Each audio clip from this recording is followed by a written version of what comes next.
Bom dia, pessoal. Nós vamos falar hoje sobre o modelo TCP/IP, que é o modelo de redes mais utilizado mundialmente.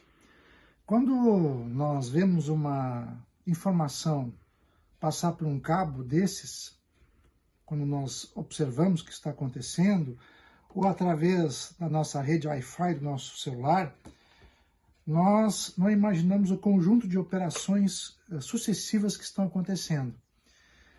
Vejam, as informações são sequenciais, mas foram criados modelos hipotéticos para simular e facilitar o entendimento do que está acontecendo.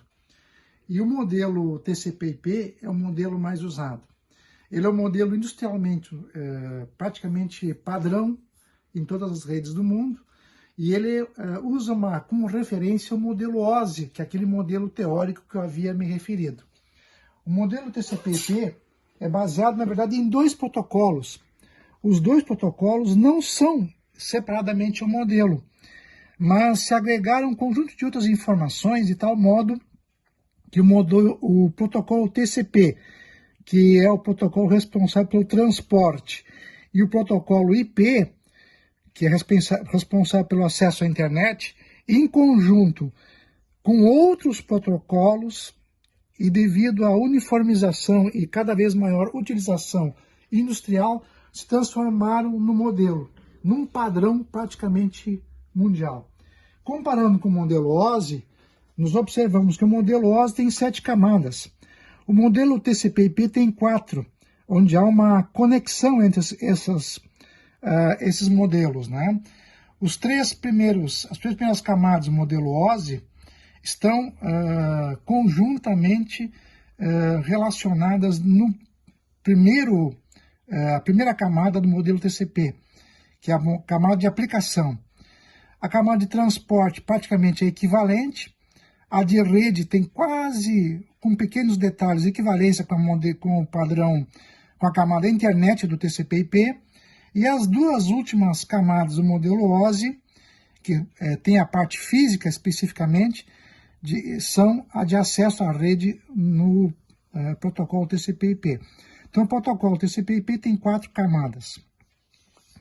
Essas camadas, esse processo de conexão à rede, tem vários detalhes que nós vamos especificar, alguns na aula de hoje e muitos outros na seguinte.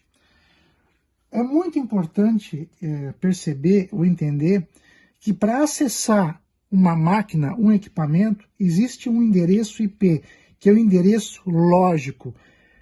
Ele identifica os equipamentos de tal forma que a gente, quando manda uma mensagem, o tráfego lógico, o tráfego na rede, se dá através desse endereço IP.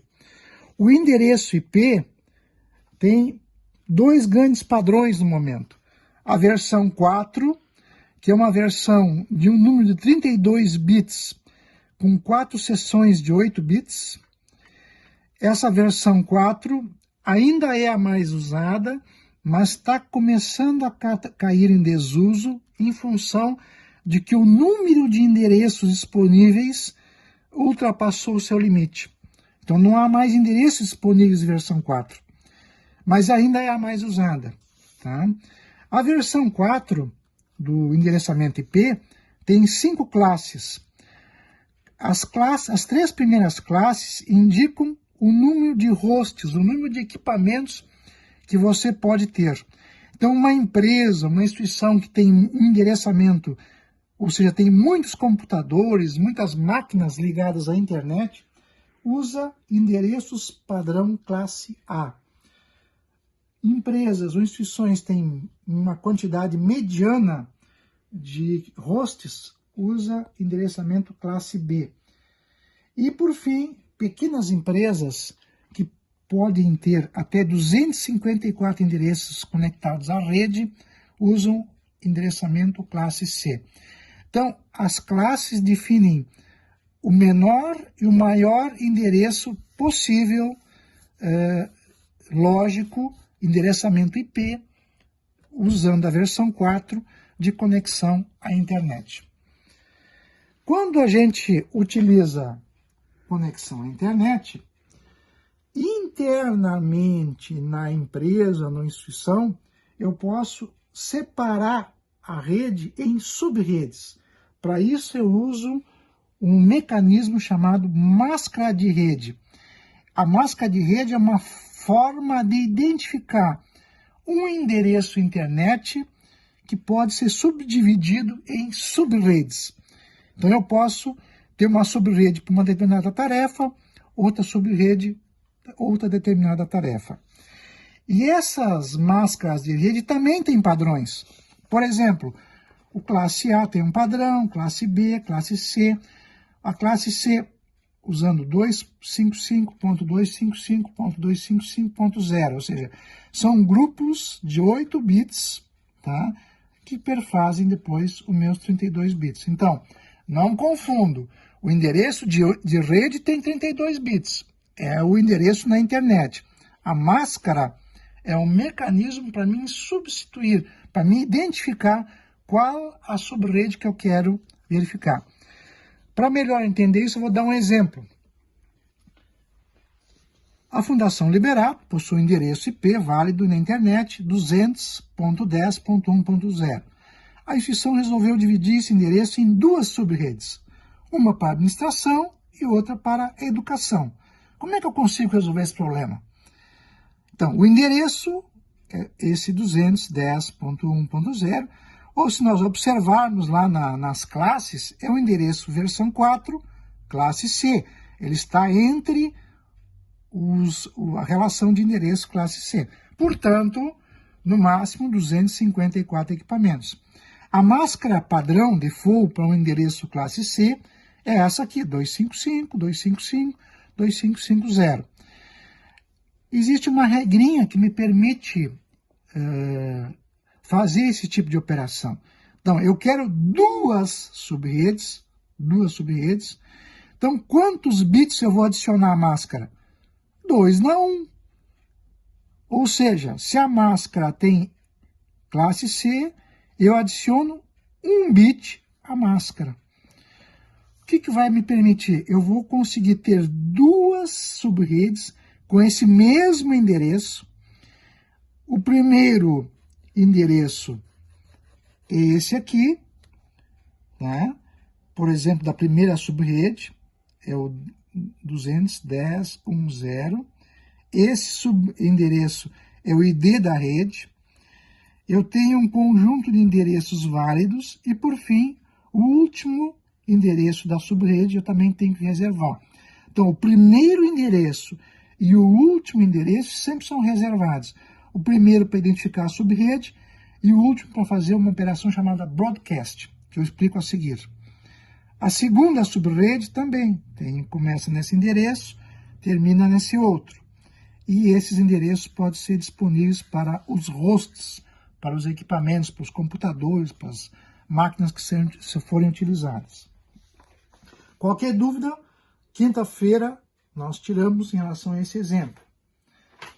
A máscara de rede também pode ser apresentada de uma outra forma, que é a forma mais comum pelo pessoal que trabalha em TI.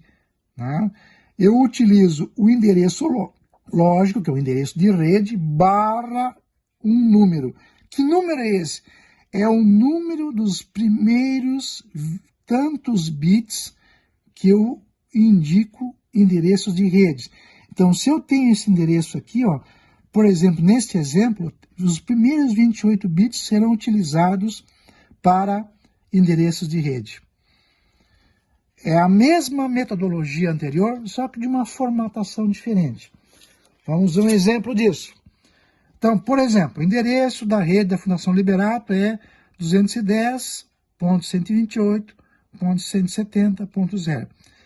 Precisa-se distribuir este acesso internamente por 4 subredes com pelo menos 20 computadores. Qual será a máscara ideal para dividir esse endereço principal em subredes?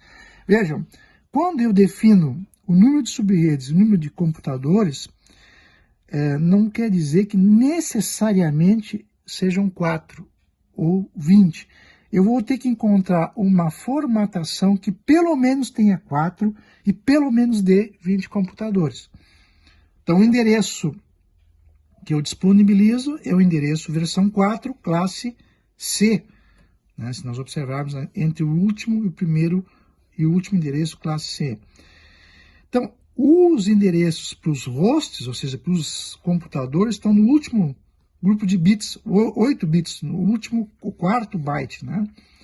Da mesma forma, nessa parte aqui está a máscara default que eu vou utilizar.